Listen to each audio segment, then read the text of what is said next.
7월 17일 토요일 말씀 동무입니다. 사도행전 7장 17절부터 29절 말씀인데 기가 막힌 하나님의 때입니다. 오늘 17절이 하나님이 아브라함에게 약속하신 때가 가까운다라고 했습니다.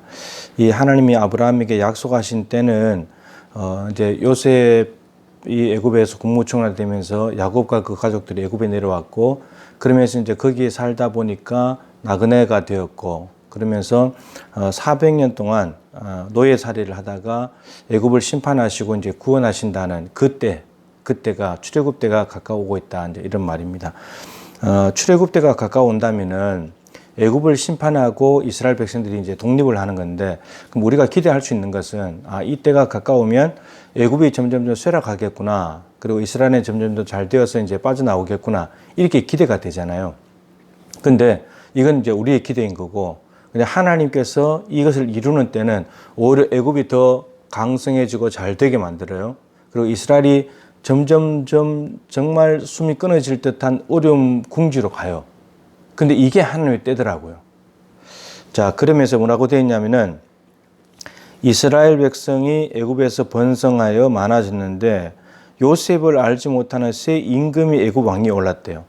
요셉을 알지 못하는 새 임금, 그러니까 요셉이 국무총리가 되어서 애굽을 살렸다는 정말 나라의 국가의 영웅인, 정말 존귀하게 대접해야 될 이 사람을 모르는 임금 바로가 나타났다는 거예요. 근데 이게 하나님의 때와 왜 이제 더 적절하고 맞냐 하면, 여러분 요셉을 아는 바로가 일어났다면 이스라엘 백성들을 바로가 어떻게 되었을까요? 이스라엘 백성들은 더 대접했을 겁니다. 바로가 이스라엘에 더 대접했겠죠.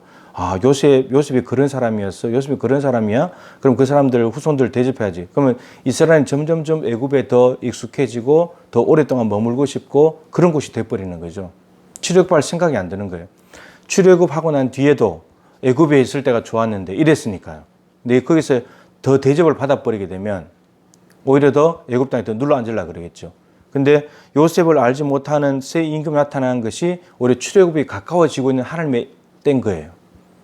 그리고 그 왕이 오르자마자 어떻게 했느냐면 교활한 방법을 써서 조상들을 괴롭겠죠. 이게 사람들이 점점 많아지니까 위협이 될까봐 비돔과 람셋이라는 건축물을 짓게 하고 또 강압적으로 억압하면서 노동력을 착취했잖아요. 그러니까 이스라엘이 탈출할 생각도 못하는 거예요. 네, 탈출할 생각도 못하고 이게 점점점 누르는 거죠. 애굽은 점점 더 강한 자로 이렇게 올라가는 것 같고. 근데 이게 하나님 때에 가까운 거예요. 그리고 어린 아이들을 내버려 살지 못하겠다.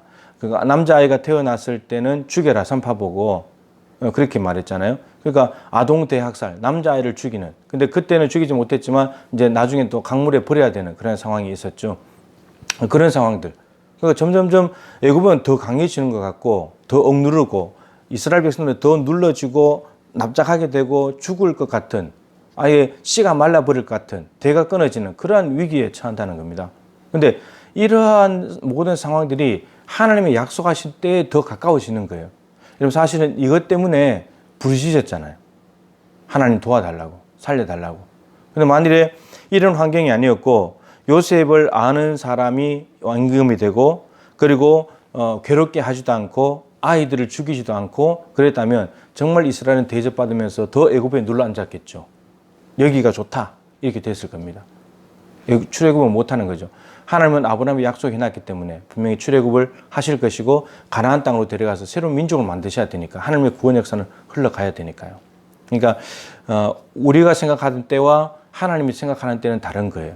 그래서 우리가 하나님께서 어떤 약속을 하셨는데 그 때가 가까워지려면, 기도하고 난 뒤에 어떤 우리가 생각하는 응답이 가까워지려면 좋아져야 될 것 같은데, 근데 좋아진다고 해서 반드시 그게 하나님의 때는 아니더라고요. 우리가 생각하는 좋은 때지만 오히려 이스라엘이 눌러지고 사람들의 생명이 왔다 갔다 하고 오히려 대접받지 못하고 오히려 상대방이 더 억누르고 이럴 때가 오히려 애굽을 심판할 때고 하나님의 백성들을 구원할 때에 가까워지더라 라고 하는 것입니다. 기가 막힌 하나님의 때예요. 그러니까 하나님이 훨씬 더 지혜로우신 거죠. 우리는 무조건 잘 돼야지 이게 뭔가 약속이 이루어지는 것 같은데 그렇지 않아요. 상황이 잘못돼 가는 것 같아도 하나님은 더욱더 구원의 역사를 이루어 가시더라고요. 그리고 여러분 이렇게 해야지 바로가 나중에 이제 애굽에서 나가라고 보내주면 바로가 출애굽시켜 준 것처럼 돼요. 근데 바로는 점점 더 악해지고 이스라엘 백성들이 점점 약해져야 하나님이 역사하시면 악한 애굽을 무찌르시고 약한 이스라엘 백성들 건져냈다 그러면 하나님이 출애굽했다고 인정을 하게 되는 거죠. 하나님은 이렇게 일을 해 가시는 분입니다.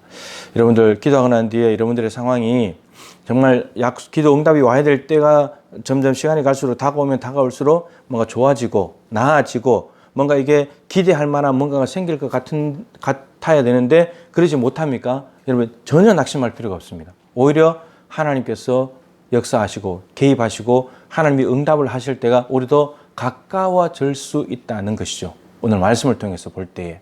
그래서 하나님의 때가 우리의 때와 너무나 다르고 너무나 지혜로우시고 약속을 분명히 지키시는 하나님인 것을 기억한다면 좀 상황이 나빠져도 하나님은 약속을 지키시겠구나. 이 신실함을 믿고 갈 때 하나님의 응답은 우리에게도 오게 될 것입니다. 하나님 아버지, 우리가 기대하는 때와 다른 하나님의 역사의 때 정말 놀랍습니다. 점점점 억눌러지고 위태로워지고 정말 이제는 안 되겠구나 이런 상황이 되는데 오히려 그것이 하나님이 역사하실 때였고 하나님의 약속을 이루실 때였고 하나님의 기가 막힌 타이밍이었습니다. 하나님 아버지, 우리에게 생각의 틀을 바꾸게 하시고 생각을 전환시켜서 오히려 되어져가는 상황을 믿음은 해석인데 이것을 해석을 잘 함으로 인해서 하나님을 더욱더 신실하심을 믿게 하여 주시옵시고 의지하여서 하나님이 풍성하게 내려주시는 하나님의 구원을 경험하도록 은혜 베풀어 주시옵소서. 예수님의 귀하신 이름으로 기도드립니다. 아멘. 오늘도 하나님의 기가 막힌 때가 여러분들에게 있게 되기를 축복합니다.